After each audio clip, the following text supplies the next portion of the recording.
Bonjour à tous, on se retrouve pour parler de livres, mais cette fois-ci de façon plus générale que d'habitude. En effet, je ne vais pas proposer un avis sur un ouvrage, mais j'ai l'intention de discuter d'un sujet qui m'intéresse et qui me concerne depuis plus de 2 ans et demi, le fait de parler de livres sur YouTube. Cette vidéo, ainsi que tout ce qui se trouve sur ma chaîne ainsi que sur mon blog, n'est que le reflet de mon opinion personnelle sur le sujet. Je ne me permettrai pas de parler au nom de quelqu'un d'autre, mais n'hésitez vraiment pas à partager ce que vous pensez dans les commentaires. Avant de me pencher sur ce point précis, j'ai envie d'aborder très rapidement mon expérience et mon rapport avec Internet, notamment comme moyen d'expression. J'ai 25 ans et depuis mes 13 ans, j'ai toujours tenu un blog, que cela soit sur Skyblog, Overblog, Blogspot, WordPress gratuit, puis WordPress payant.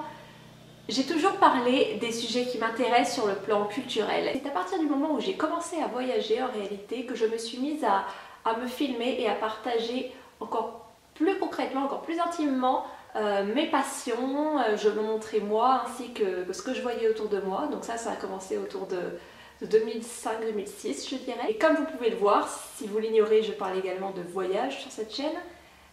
Cela ne s'est pas arrêté. Mais le fait de donner mon avis sur des livres en vidéo n'est venu que plus tard, vers 2008, au moment où j'ai découvert une youtubeuse beauté américaine se mettre à parler de livres. Donc là ça a été la révélation totale.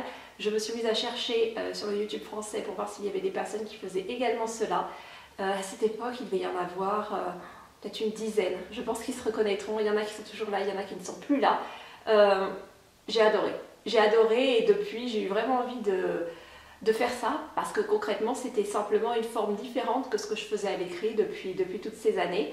Et cela ne s'est pas fait rapidement parce que tout d'abord j'ai créé en 2011 ma chaîne anglaise parce que je n'assumais pas encore de parler en français, ça peut paraître étrange. Puis en 2012 je me suis lancée et j'ai créé cette chaîne. Mais revenons au sujet, pourquoi parler de livres sur internet? Alors parler de livres ça s'est toujours fait dans les salons, dans les cafés, dans les magazines, dans les journaux, à la télé, dans des documentaires, sur internet également, alors là, sur les sites de journaux, sur des blogs amateurs. Et qu'on se le dise, j'adore toutes ces formes d'expression. Je pense que tant que les gens sont passionnés et passionnants, le médium importe peu. Et si je ne peux nier avoir un gros penchant pour l'écrit, je dois avouer trouver une saveur particulière à observer et à écouter quelqu'un me parler d'un livre, car c'est ce que j'aime en tant que lectrice et spectatrice et par conséquent ce que je cherche à approcher en tant que youtubeuse, le fait d'avoir une relation directe, simple, honnête avec vous et avec toi en réalité. Il n'y a pas cette distance que peut mettre un critique littéraire ou un journaliste lorsqu'il partage un avis avec ses lecteurs.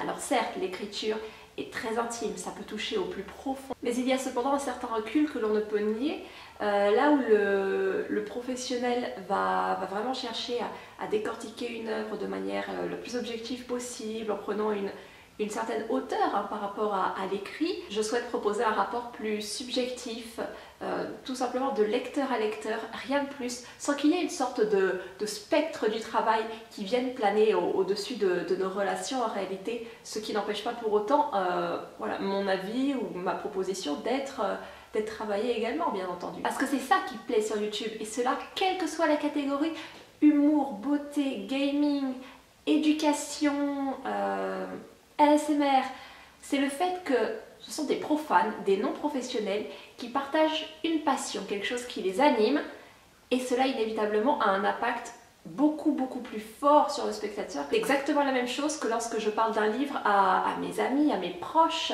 C'est une vraie relation d'égal à égal, nous ne sommes absolument pas différents. Il n'est pas du tout question d'argent ici, ce n'est pas mon métier de communiquer sur un livre, je ne perçois rien de maison d'édition ou d'auteur. À l'heure où je vous parle d'ailleurs, je n'accepte pour le moment pas les partenariats parce que je souhaite garder cet échange entre vous et moi le plus simple et le plus crédible possible, tout simplement parce que je souhaite parler uniquement des livres qui m'intéressent. Je ne veux pas donner un compte-rendu de tout ce que je lis, chroniquer voilà, tous les livres que j'ai pu lire dans l'année, ce serait pas possible d'ailleurs, parce que je dois lire 150 romans dans l'année. Concrètement, si vous comptez le nombre de livres que je mentionne en une année sur YouTube, voilà, on n'y arrive pas. De cette façon, je trouve la situation beaucoup plus saine dans les deux cas, parce que moi je ne me trompe pas à lire des choses peut-être de façon un petit peu plus forcée qu'à l'ordinaire, et vous savez que ce sont voilà, des livres que j'ai payés, que j'ai empruntés, que j'ai choisis réellement, parce que c'est pour moi le plus important, donner envie aux gens de choisir les romans qu'ils lisent. Je précise bien évidemment que je ne suis absolument pas, mais vraiment pas opposée au partenariat. Tout simplement, je n'ai pas encore reçu de proposition où cela pourrait vraiment m'intéresser d'intégrer un réel projet, au sens où, pour ma part, un simple échange, un avis contre un livre, ça ne m'intéresse pas. Des livres, j'en ai des milliers chez moi, il y en a encore plus à la bibliothèque, il y a des centaines de livres qui sont tombés dans le domaine public. Voilà, je ne manque pas de livres, je ne suis pas à la recherche de livres, mais en revanche, tout ce qui pourrait être projet autour de ça peut être intéressant. Mais concrètement, voilà, je n'ai encore rien rencontré qui me donne envie de tenter le coup en réalité. J'apprécie sur internet le fait de proposer, mais également de découvrir toute une diversité de lectures. C'est-à-dire que dans certains magazines, malheureusement, en fonction des événements de l'année, les magazines vont devoir se concentrer sur un certain type de livre. Par exemple, là nous sommes en pleine rentrée littéraire, il est évident que vous allez majoritairement trouver de tels ouvrages dans tout ce qui est magazine, presse télé. On va retrouver Le Dernier Nothomb, on va retrouver Carrère, on va retrouver la dernière thèse sur Albert Camus. C'est assez souvent la même chose et c'est pas très diversifié en réalité, hein. Même s'il y a un large choix de romans, en réalité les professionnels vont surtout se cantonner à certains romans bien particuliers parce qu'on parle d'eux, parce qu'ils font le buzz. Je lis des romans populaires, hein. Il n'y a aucun problème avec ça, j'en lis énormément. J'adore Harry Potter, c'est toute ma vie. Mais l'avantage ici est de pouvoir aborder tous les ouvrages que l'on souhaite parce que le youtubeur n'a aucune limite, que le livre ait été écrit il y a 200 ans, qu'il traite d'un sujet très particulier comme la physique quantique, la reproduction des anacondas, ou même s'il n'est tout simplement pas en français. Ceci n'a pas d'importance sur cette chaîne et sur toutes les chaînes des youtubeurs littéraires, parce qu'on a le choix. Bien entendu, le fait d'être amateur ne change strictement rien au fait que les critiques littéraires, les journalistes proposent un avis honnête. Je ne doute absolument pas de l'intégrité de leur propos. Moi, en tant que youtubeuse qui parle de livres, je n'ai pas la même pression qu'un professionnel, c'est-à-dire que je n'ai pas à lire un livre dans les temps. Je peux ou pas ne pas le lire déjà. En plus de cette absence de délai, je n'ai pas à rechercher à être la plus originale, la plus subversive, la plus piquante possible pour ressortir et vraiment créer un effet de buzz en réalité, hein, parce que malheureusement des critiques professionnelles, il y en a partout et on recherche souvent le mot le mieux placé et tout. J'ai pas vraiment à m'inquiéter de ça, moi je parle librement. Je n'ai pas non plus à me cantonner à une littérature très spécifique et je n'ai concrètement personne pour me dire tu dois publier une vidéo, tu dois parler de tel livre ou du moins tiens voilà un panel de 15 livres, prends-en un et donne-moi quelque chose.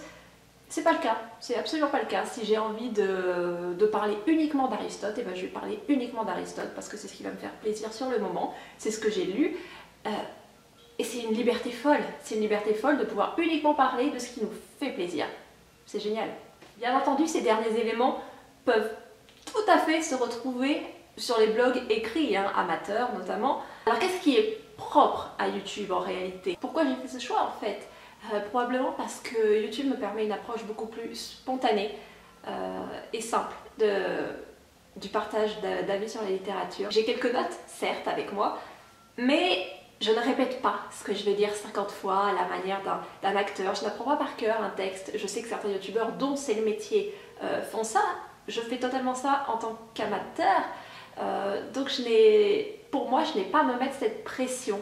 Je perdrais complètement, je pense, en passion et en envie de transmettre. Avec la vidéo, c'est un petit peu plus compliqué de tout refaire. Je ne peux pas supprimer un mot, le remplacer, corriger à la manière d'un article. Je ne peux pas me dire que bon, je commence à filmer lundi, puis je filmerai encore un petit peu mercredi, puis samedi, puis dimanche, je rectifierai un peu ce que j'ai fait et autres.